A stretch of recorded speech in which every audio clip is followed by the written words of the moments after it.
炸藕夹到底用淀粉还是面粉，好多朋友都搞不清楚。今天给大家分享几个技巧，金黄酥脆，放凉也不会回软。下面看一下具体的操作方法。莲藕去皮切片，不需要太薄，直接切断。切好放水里浸泡，洗去淀粉，这样可以防止氧化变黑，做出来口感也更脆。肉馅里面加入盐、胡椒粉、料酒、生抽、小葱花和姜末，比例选择2肥8瘦，顺一个方向搅拌上劲。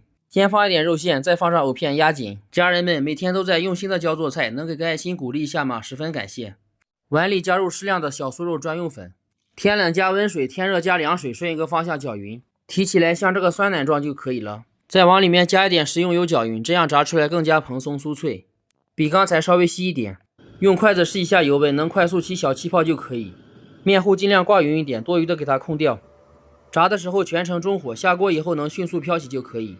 刚下锅不要搅动，让藕片完全定型。用这种粉不用复炸，直接一次性炸好，颜色金黄就可以了。全部炸好以后捞出控油，不只是刚炸出来酥脆，放凉也不会回软。即使你不怎么会做饭，按照视频也能一次性做成功，而且自己做的干净放心。喜欢的朋友就去试一下吧。感谢您的一路陪伴和支持，下期见。